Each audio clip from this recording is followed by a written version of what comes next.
Okay, so now we're going to go into and look at sustainable sites, which is the next category in the LEED rating system. And here we're going to get into some of the strategies and credits that are really critical in looking at ecosystems and the local ecology of sites. And we're going to start with construction activity pollution prevention. And the intent here is to reduce pollution from construction activities that tend to be flooding, sedimentation, and airborne dust. And we know that this can be a real issue, that we'd have a runoff problem when we have a construction site. And you would say, well, there's lots of laws in place to block this, and don't worry about it, we'll just use the local law. Well, a lot of people don't follow the law. And so what LEED is trying to do is enforce the local laws and try to get people to be more planful and more mindful about how they think about erosion and sedimentation control. And finally, LEED will make you conform to EPA's standards or to the local requirement, whichever is more stringent. Now, I want to remind you, this is a prerequisite. So if you fail this, you fail the entire thing. How do you fail? Well, it's not like there's a bunch of guys and gals that come out to your site with little caps that say LEED on them, the LEED police.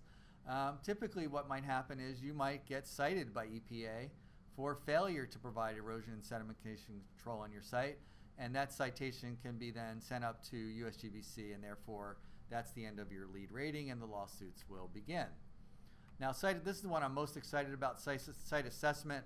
Finally, now we're getting a point for site inventory and analysis, something that we teach very heavily here in our program, and we believe that's a pretty important strategy for achieving sustainability. By doing a good site inventory, you can find opportunities to maximize environmental resources and also find ways to protect what's there. And some of the things that we're going to look at, of course, are topography, hydrology, climate, vegetation, all of those things that in school we pretended to care about but didn't really. Well, now we're going to get 1 point for that. I would like to see USGBC raise the number of points available for that. Now we're going to talk about site development. We'd like to protect, we'd like to protect any existing natural resources that exist on the site. In other words, why bulldoze the whole site to build a building just to gain some more space for laydown? Why not try to be really careful about how we impact the site while we're going forward? So we want to preserve and protect about 40% of the greenfield site if it's possible. If you're an urban site, of course, that doesn't make sense. And so you can do also on-site restoration. You can restore the ecology, or you can provide financial support for restoration of that. So again, the idea here, the intent here is to try to get builders and developers to think more carefully about how they impact the site through the development process. Open space. Obviously, we want to, sorry about the bullets there, we want to create open space that encourages interaction with the environment. And obviously the reasons for this are pretty clear. We tend to max out our buildings on our site because, well, money is money, and we want to get the most square footage in our building. However, we know that the price we've paid for doing that, we're losing our open space every day. And so what LEED is trying to do is help us preserve that. And open space, not just for visual aesthetics, but also for the local ecosystem. And I always talk to students and designers about how many stories is your building and why does that matter? Well, if you're trying to protect the open space on the site, the taller and thinner building on the site, which has a smaller footprint but more square footage, actually is going to have a lesser impact on the site. And so here you see LEED has very specific requirements about how you might achieve that. And I would always say you should be seeing the LEED reference guide for details on the requirements. I'm just giving you an overview of the requirements here. Rainwater management, depending on where you live, is actually pretty critical. We have in many areas in the country runoff problems. I know California would like to have this problem, but they don't. I know lots of areas are experiencing desertification. However, we got to begin to think about taking these resources, yes, resources, rainwater is a resource, by thinking about rain gardens, bioswales, pervious paving, and capturing that rainwater for use for flushing toilets. I'll be covering those strategies in a lot more detail in the coming weeks. And the requirements there are pretty strict. We want to get 95% or reach the 95th percentile of addressing or collecting or dealing with the rainwater that comes onto a site. And again, I'll be covering these strategies later. For those of you who live in a city, heat island reduction is a pretty critical aspect.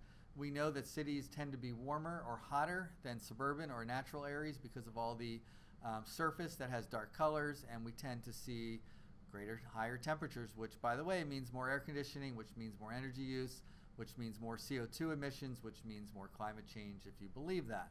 And so we want to really try to improve the local microclimates and ultimately improve macroclimates. And so obviously we want to shade from plants, trees, and there should be architectural structures, and there could be also, oh, there they are, high SRI materials. So when you're picking your paving materials, you want to pick light colored materials that are going to reflect heat back into the atmosphere, not absorb that heat. And finally, shade structures, architectural structures that can shade parking areas, etc. And there are very specific requirements that LEED has developed to try to get you to prove out that you've done this. And again, I recommend that you see the LEED reference guides as often as possible to understand these requirements better. Light pollution reduction, one of my favorites, although I wish it would be night pollution reduction. We have water pollution, we have air pollution, we should also have night pollution, but we do call it light pollution. And the intent here is to, well, get the light out of the skies. We lose millions and millions of birds every year because they can't migrate, because they can't see the stars anymore. That's how birds migrate. So we want to get light shining down onto the site and instead of up onto the site. And as a strategy, of course, you know, no uplighting, no side lighting.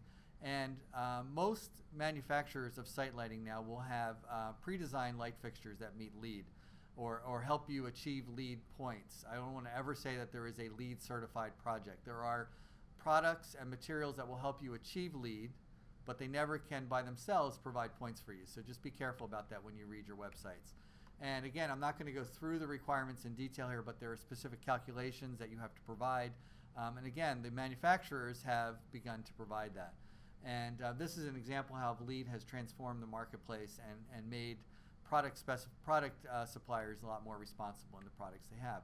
So that's to the end of this video. We looked at sustainable sites. Next, we're going to be looking at water efficiency.